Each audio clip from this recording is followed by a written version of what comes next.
Alors aujourd'hui, nous allons placer les 5 points chauds antiques sur le méridien du poumon. Donc nous allons commencer par le 11 poumon, le point puits. Shaoshang. Il est de nature bois. Il se situe à l'angle ingouéal externe du pouce. Donc pour le placer, on va prendre une ligne horizontale qui passe sous l'ongle, une ligne verticale qui passe sur le bord externe de l'ongle, et à l'intersection de ces deux lignes, on va placer le 11 poumon.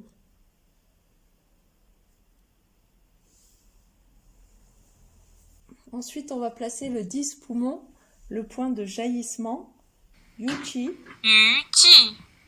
qui est de nature feu.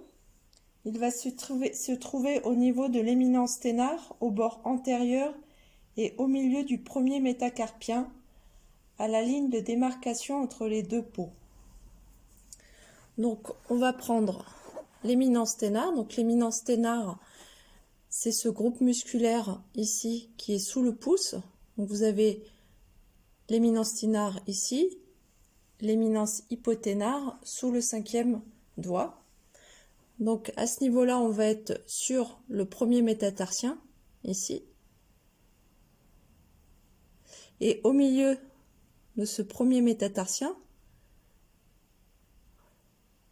à mi-distance, donc là, ici, on a la base du premier métatarsien, ici, on a la tête. Donc, au milieu, donc à la jonction de la peau, ici, entre les deux peaux, la peau la plus yang et la peau la plus yin, vous allez avoir le 10 poumon au milieu.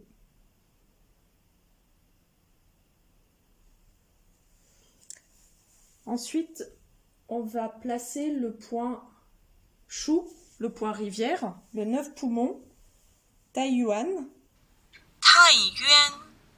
qui est de nature terre, c'est également le point yuan sur le méridien du poumon. Donc lui, il est placé sur le pli de flexion du poignet, juste sur l'articulation entre le scaphoïde et la styloïde radiale, en dehors des tendons fléchisseurs radial du carpe. Donc au niveau du pli de flexion du poignet, donc ici vous êtes sur le pli de flexion du poignet dans sa partie externe. Donc il est situé entre la styloïde radiale. Donc la styloïde radiale, c'est le relief ici osseux que vous sentez sur la partie externe du poignet.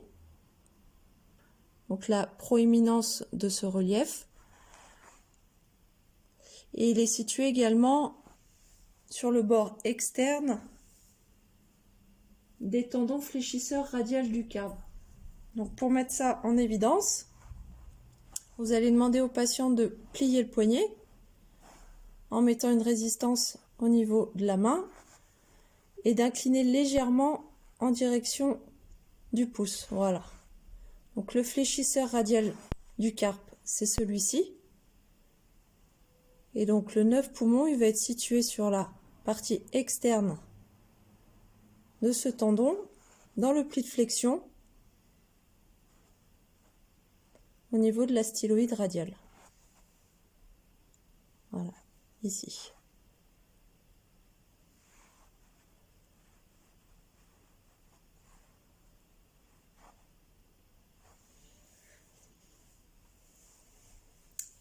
Ensuite, on va placer le point fleuve. Donc le 8 poumon, point fleuve, Jingqiu. Il est de nature métal. Il se situe à 1 tsun du pli de flexion du poignet, en dehors de l'artère radiale. Pour prendre la distance de 1 tsun, on va prendre la largeur ici du pouce du patient, avec un repère, voilà.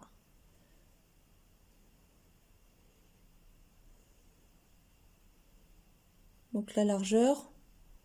Donc ici, j'ai un tsun que je vais reporter au niveau du 9 poumon, au niveau du pli de flexion. Et à ce niveau-là, je vais être sur le 8 poumon.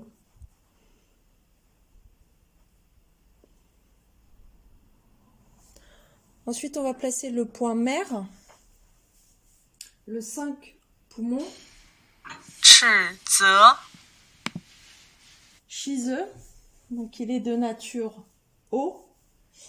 Il se trouve au niveau du pli du coude, dans une dépression située sur le côté radial ou externe du tendon du biceps brachial. Donc au niveau du pli de flexion du coude,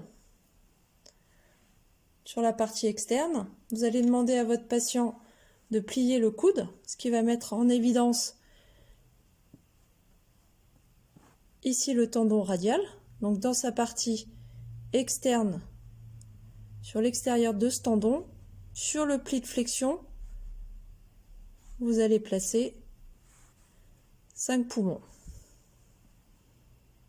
Donc je répète, on demande au patient de plier le coude. Voilà, ça met en évidence le tendon du biceps brachial. Sur la partie externe de ce tendon, sur le pli de flexion, vous placez le 9 poumons.